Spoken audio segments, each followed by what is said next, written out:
요엘은 하나님 앞에 또 예루살렘 백성들을 향한 하나님의 심판, 재앙을 예언하면서 회개할 것을 또 촉구하는 그러한 선지자의 역할을 감당하는 분이었죠. 특별히 오늘 여기 보면 메뚜기 종류의 재앙을 말씀하고 있는데, 이 모든 재앙들은 다 저들의 죄 때문이고, 그 죄를 앞에서도 우리가 계속해서 선지자들을 묵상하면서 했지만 회개하지 않고 돌이키지 아니하는 저들 때문에 하나님의 진노는 계속되고 있다라는 사실을 말씀해주고 있습니다. 특별히 2절에 보면 늙은 자들아 너희는 이것을 들을지어다, 땅의 모든 주민들아 너희는 귀를 기울일지어다 해서 여기서 말하는 늙은 자는 지도자들을 말합니다. 백성을 이끌고 가는 지도자들, 왕이나 제사장이나 이런 지도자들을 말하는 거고, 모든 백성은 다, 주민은 백성들을 말하는 것인데, 이들이 다 이것을 들을지어다, 귀를 기울일지어다 라고 해서 하나님이 전하는 선지자를 통한 말씀을 잘 듣고 그 말씀을 따라 살라는 말씀이죠. 이 청종하라라는 말씀을 우리가 성경을 하는데, 잘 기울여 듣고 그 말씀대로 살라는 이야기죠. 여기 말씀에서도 이것들을 들어라, 귀를 기울이라 라는 말은 단순히 들으라는 말이 아니고 그 말을 듣고 행하라는 거거든요. 회개하고 돌이키라는 말씀이죠. 하면서 너희의 날에나 너희 조상들의 날에 이런 일이 있었냐? 지금이나 전에나 라는 의미죠. 지금 너희들의 날, 너희들이 살고 있는 지금이나 전에 조상들이 살던 때나 이런 일이 있었냐? 이렇게 험난한 일은 없었다라는 사실을 말하는 거죠. 그만큼 큰 재앙, 큰 하나님의 진노가 이들에게 임하고 있다는 사실을 말씀합니다. 그러면서 3절은 후대에게 전하라는 거예요. 이렇게 되어지는 일을 너는 자녀에게 말하고 자녀는 또 자녀에게 말하고 계속 후대에 이르기까지 이 하나님의 말씀을 계속해서 전하라는 말씀이죠. 왜 후대에 이르기까지 전하라고 합니까? 후대에 이르기까지 하나님은 이스라엘의 하나님이시니까요. 그래서 여러분들 가정의 달에 주로 많이 말하지만 항상 자녀들에게는 믿음의 유산을 물려주는 것이 가장 복된 것이다. 재산을 물려주는 것도 좋고 여러 가지 공부를 시키면서 지식을 물려주는 것도 중요하지만 그 어떤 것보다도 믿음의 유산을 물려줄 수 있는 것이 가장 자녀들에게는 복된 것을 주는 것이다 라는 겁니다. 그 여기도 이스라엘 후손에게 계속해서 말하라 라는 것입니다. 신앙은 계속 이어져야 되겠죠. 하나님은 백성의 하나님이고 내 자녀들의 하나님도 돼야 되니까요. 그런데 4절은 드디어 저들이 겪을 고난을 이야기하는 건데, 팥중이가 남긴 것은 메뚜기가 먹고 메뚜기가 남긴 건 너치가 먹고 또 너치가 남긴 것은 황충이 먹었다 해서 이 메뚜기 종류로 인한 모든 것이 다 없어지는 거죠. 그러니까 파충이가 먹고 난 나머지를 봤더니 메뚜기가 또 먹더니 그 남은 것을 또 와서 파충이가 너치가 먹고 그것도 남을 거 황충이 먹고 완전 초토화 되어지는 걸 말하는 거잖아요. 물론 이것은 이런 메뚜기 종류가 와서 하는 것은 역사적으로 이 사건이 있었다고 그러죠. 메뚜기 떼들로 인한 출애굽의 사건에서도 있었고 그런 것처럼 있었는데, 또 어떤 신학자들은 이런 부분들을 뭐로 말하냐면 아수르, 또 바벨론, 그리고 헬라 제국이나 로마로 이어지는 그런 이스라엘의 그 지배당함, 멸망 이것을 의미한다라고도 해석을 합니다. 어쨌든 어떻게 해석이 되어지든 이스라엘에는 고통이 끊이지 않고 계속 임했다는 거예요. 아수르가 침범하고 나니 바벨론이 침범하고 또 그 시대가 끝나는 듯한데 헬라가 지배를 하고 그러더니 로마가 통치를 하고 이런 이어지는 고통 속에서 계속 이스라엘 민족이 오지 않았습니까? 그것처럼 그렇게 되는 이유가 무엇 때문이었습니까? 우리 선지서를 본 것처럼 회개하지 않으니까, 돌이키지 않으니까 하나님은 계속해서 선지자를 보냈다고 그랬잖아요. 그런데 이들이 그 선지자를 죽이고 말을 듣지 않고 불순종하고 오히려 이방 나라들을 따르고 이랬던 모습들, 그 결과가 이렇게 망하고 또 망하고 또 망하고 계속 그래 되었다는 거예요. 그러면서 이제 그들의 어떤 그 죄와 또는 돌이켜 회개해야 될 것을 이제 말씀하고 있는데 5절 이하는 5절에 보면 취하는 자들아 너희는 깨어 울지어다 포도주를 마시는 자들아 너희는 울지어다. 울라는 거예요. 여기서 울라는 것은 회개하라는 거죠. 애곡하고 통곡하는 것, 이건 회개를 상징합니다. 그런데 누가 울어야 되느냐? 취하는 자, 포도주를 마시는 자라고 말하고 있습니다. 여기 취하는 자는 뭘 말하는가? 단순히 알코올에 취하는 게 아니라 세상 낙에 빠져 있는 사람을 말하는 거예요. 세상의 즐거움을 따라 사는 사람을 말하는 거예요. 세상에 취해 있는 거예요. 그 취하여 있는 세상 것으로부터 돌아서라는 것이거든요. 에베소서 5장 18절도 말하지만 술 취하지 말아라. 이는 방탕한 것이니 오직 성령을 충만하게 받으라고 말씀하지 않습니까? 우리가 세상 것에 취해지고 세상 것에 익숙해지다 보면 하나님과 멀어지게 돼요. 여러분들, 우리가 그리스도인들, 예수 믿는 성도들도 그래서 취미생활이라든지 어떤 자기 개인 생활을 잘해야 돼요. 이 자칫 잘못하면 그 생활에 빠져가다 보면 하나님과 멀어져요. 그것에 익숙해지다 보면 믿음 생활에 나태해지거나 이래지는 경우가 생기는 거예요. 그래서 취하는 자들은 깨어서 울지어다라고 그랬어요. 깨어서 울지어다. 뭐에서 깨는 거예요? 취한 것으로부터 깨어나라는 거예요. 그러니까 취하지 말아야 된다는 이야기죠. 세상 쾌락에 취하지 말아야 돼요. 또 포도주 마시는 자도 마찬가지. 육의 즐거움을 위하여 살지 말라는 거예요. 그게 우는 것은 회개인데 왜 그렇게 울어야 되냐? 이는 단 포도주가 너의 입에서 끊어졌음이니 이랬는데 이제 그들이 마실 술이 없어진다는 거예요. 마실 술이 없어진다는 건 뭐 하는 거예요? 술을 담글 포도가 없어진다는 거예요. 거둘 수가 없다는 거예요. 포도를 수확을 해야 그 수확한 포도를 가지고 그리고 이 포도주를 담그는데 거둘 포도가 없으니 포도주를 담글 수가 없어요. 담글 수가 없으니 뭐 하는 거예요? 먹을 수도 없는 거죠. 하나님 그렇게 만들어 버린다는 거예요. 그러니 이들이 얼마나 힘든 일을 겪게 되는 걸 말합니까? 모든 그 먹는 것들이 여유롭지 못한 상황이 된다니까요. 그러면서 6절에는 다른 한 민족이 내 땅에 올라왔으니로다. 이 다른 한 민족, 아수르가 올라오고 바벨론이 올라오고 이런 다른 민족들이 이스라엘을 지배하게 되어지는, 점령하게 되어지는 것을 말하는 거예요. 근데 그 올라오는 다른 민족이 그들은 강하고 수도 많고 그 이빨은 사자의 이빨 같고 어금니는 암사자의 어금니 같도다. 강하고 잔인하다는 걸 말하는 거예요. 온전히 저들을 잡혀 먹힐 것을 말하는 거죠. 그러니 하나님이 보호해 주시면 골리앗도 이겨 블레셋도 이겼어요. 아말렉도 이겼어요. 모든 전쟁에서 이겼어요. 하나님이 보호하시면요. 하나님이 대신해 주시면요.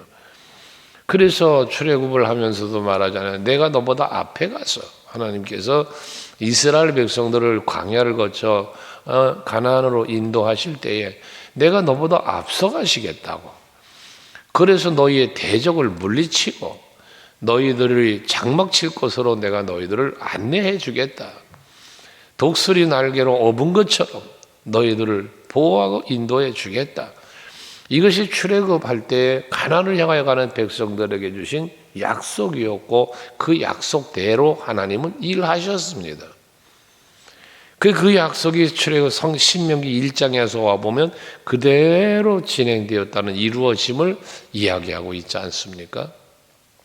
이것처럼 하나님께서는 우리들이 보호자고 또 축복자시고 그리고 우리에게 은혜 베푸시고 평강 주시기를 원하노라.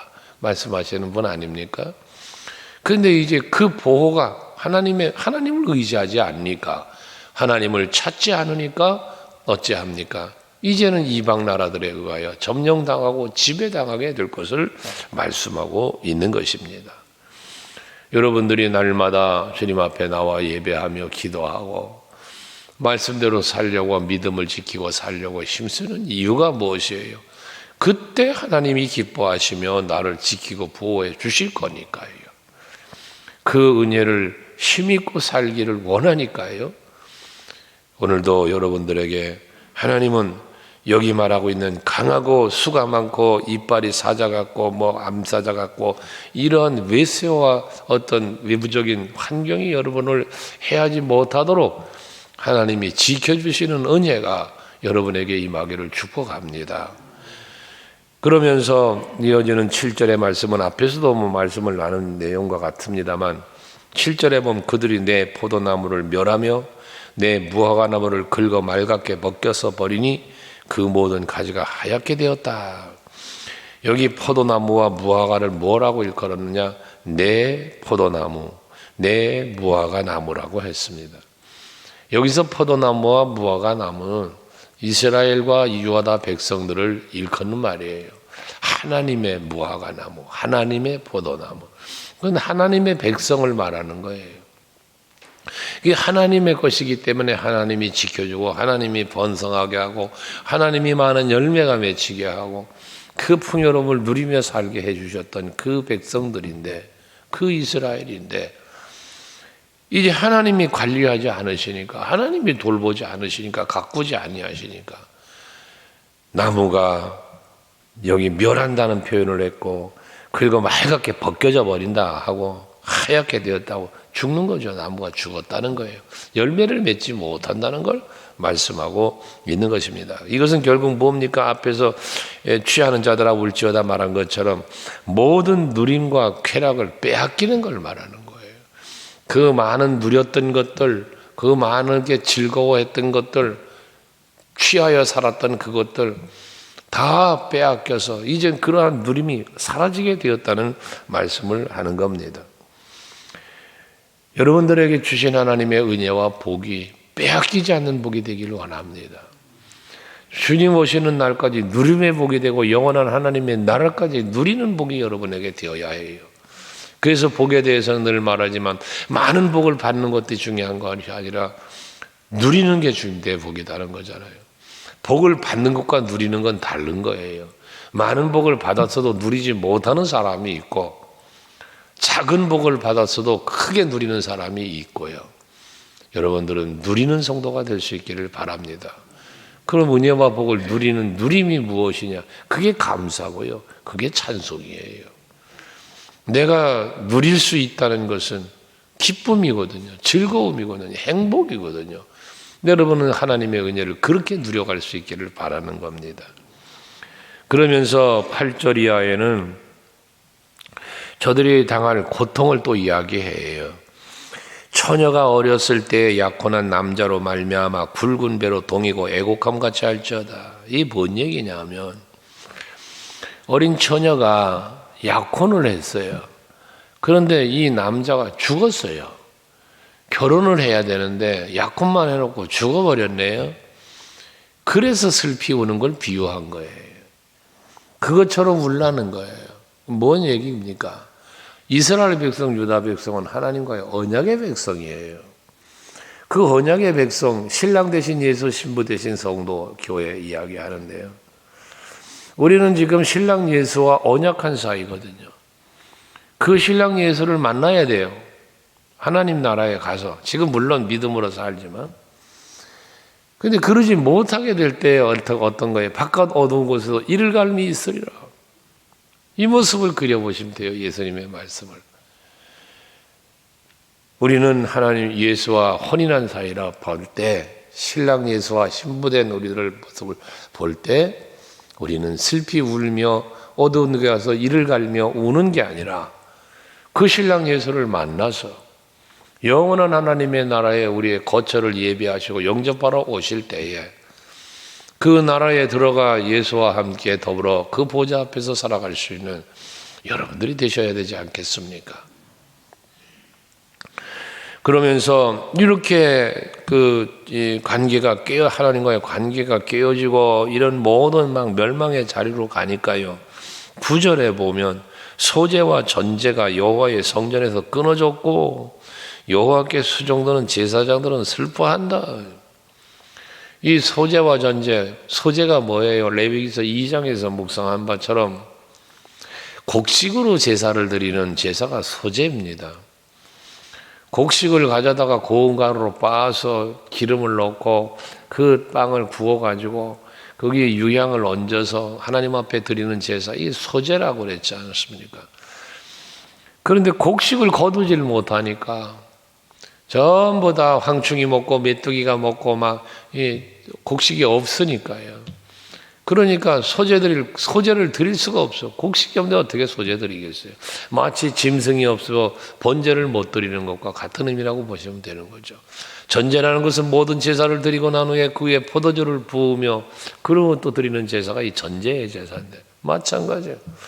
포도주가 없는데 무슨 전제를 드릴 수 있겠는가? 그러니까 하나님 앞에 드릴 제물도 없고 제물 없으니 제사도 드리지 못하는 이러한 상황들, 일컬어 말하는 거거든요.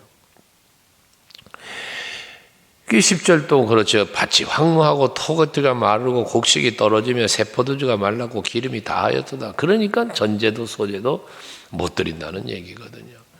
여러분, 우리가 하나님 앞에 예배할 수 있는 것 얼마나 행복한지를 깨달아 알고 예배를 사모하시기를 바랍니다.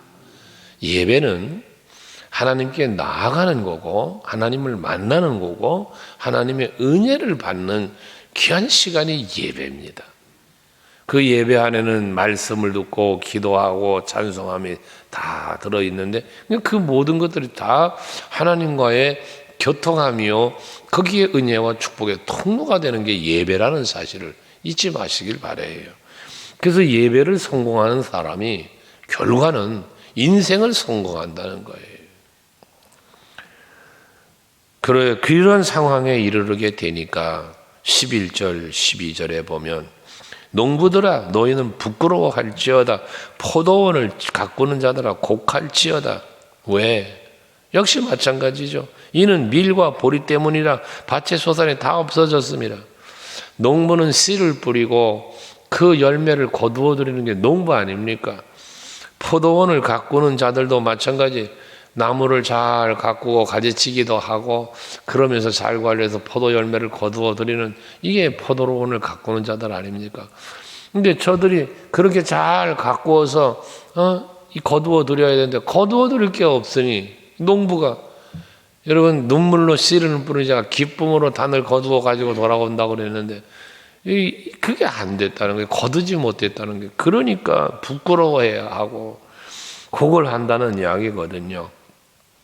포도나무는 시들었고 무화과나무는 말랐고 석류나무, 대추나무, 사과나무 밭에 모든 나무가 다 시들었으니 거두어드릴 것이 없고 저들이 그렇게 즐거워하고 누렸을 때는 모든 것이 다 멈춰지니까 12절 마지막에 이러므로 사람의 즐거움이 말랐도다. 사람의 즐거움 당시 농축업인데 가장 기쁠 때가 이제 곡식을 거둬들일 때 아닙니까? 저도 아버님이 농사를 지셨지만 봄에 씨를 뿌리고 여름에 가꾸고 땀을 흘리시면서 하다가도 가을에 이 곡식을 거두어들이면서 곡간에다가 쌀을 싸두고 벼를 싸두고 그러시면 싱글벙글하고 좋아하시던 그 모습이 있어요. 누구나 농부는 곡간에 곡식을 쌓아 드릴 때가 얼마나 기분이 좋으시겠어요. 과수원을 했는데 그 열매 과실들이 잘 익고 잘 맞이 실하게 열리면 그걸 또 따서 상자에 담아가지고 이렇게 파시고 그러면 그 대금이 농협을 통해서 이렇게 들어오면 그거 좋으셔가지고 그랬던 그게 수학의 기쁨이지 않습니까? 이와 같은 기쁨을 다 잃어버리게 됐다는 거예요.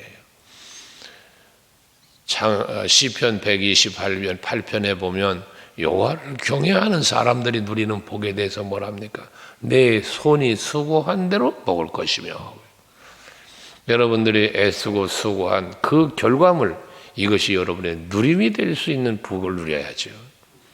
열심히 일했는데 거두지 못하고 누림이 없다면 이 얼마나 헛된 삶을 사는 겁니까? 고통의 삶을 사는 겁니까? 지금 이들은 모든 농사를 망친, 그래서 거둘 것이 없는 이 아픔의 사연을 지금 말하고 있어요. 원인은 무엇 때문에? 하나님 앞으로 돌아오지 않고 회개하지 않았기 때문에. 이제라도 울고 이제라도 금식하고 이제라도 하나님을 찾으라고 이 요엘은 말하는 거 아닙니까? 오늘 이 아침에 임쾌한 말씀을 여러분 마음에 잘 새겨서 우선 하나님이 내게 주신 은혜를 은혜로 알고 누리시길 바라고, 그 누림을 통하여 감사와 찬송과 영광을 하나님 앞에 돌려드리는 여러분들이 되셔서 복을 주시고 은혜 주신 하나님이 기뻐하시면서 더 큰 은혜, 더 큰 복을 여러분들에게 내려주시는 그런 귀한 은혜의 삶을 살아가시기를 주 이름으로 축원합니다.